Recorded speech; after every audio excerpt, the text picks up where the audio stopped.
is Tabitha Pelosi, and this is my persuasive speech, but first we're going to scan the room.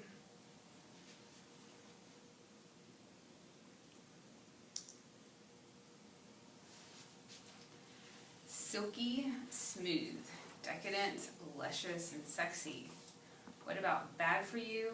Will cause cavities, will make your face break out in pimples, and make you become overweight. How can one thing go from being decadent one minute and bad for you the next? That is the plight of chocolate. This food that was once hailed as the food of the gods is now seen as this bad guy in the food world. But is it?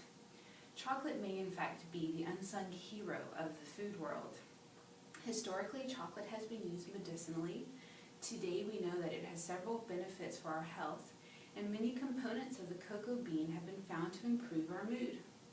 For thousands of years, chocolate has been used for and known for its advantageous properties. It can be traced as far back as 1000 BC in Honduras.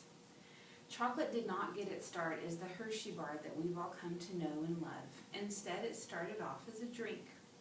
The Mayas would use the cocoa bean, and they would ground it into a paste that would be added with water, chili powder, and cornmeal. Then they would take 2 cups and they would pour this chocolate mixture back and forth until a froth would form. After the Aztecs took over, they also used chocolate in much of the same way, as a drink, for medicine, and for religious ceremonies, including sacrifices. As the Spanish came in and started conquering, they got to taste this chocolate drink firsthand. One Spanish conqueror wrote that after just 1 cup of this chocolate liquid, no matter how far he walked, he would need nothing else for the rest of the day, and that he felt it was the healthiest thing in the world. The Spanish came and conquered Mesoamerica, and when they returned to Europe, they took many treasures, including the cocoa bean. By 17th century, chocolate was a drug in Europe. Doctors prescribed it as a treatment. Its effects were known to be nutritious, medicinal, and even as an aphrodisiac. Thanks to lessons learned throughout history about the cocoa leaf, we now can take many of those things and with modern technology not only theorize about what chocolate may do for us, but prove it. In 2011, Cambridge researchers compiled a systematic study. They found that people that ate more chocolate had a 30% less risk of a heart attack and 29% less risk of suffering a stroke than those that ate less chocolate. Also in 2011, a Swedish group conducted a study and published their reports in the Journal of American College of Cardiology.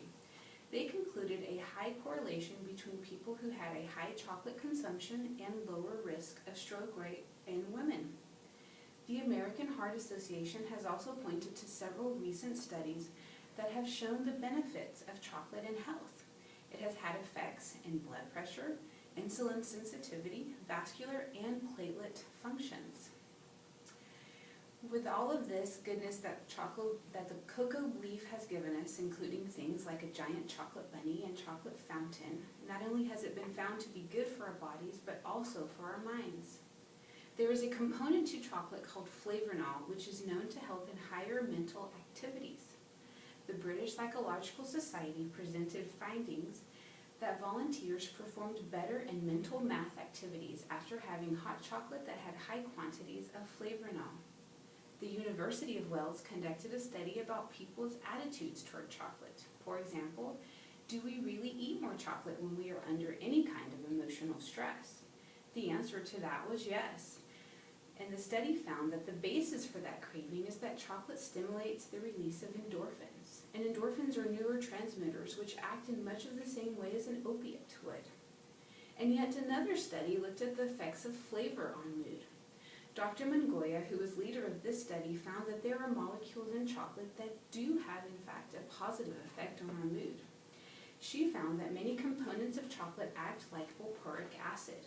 Valproic acid is used today in a variety of antipsychotic drugs, including Depakote, which is used to balance out mood swings in bipolar disorder and other similar disorders. And don't forget those Aztecs. If a sacrifice victim was feeling a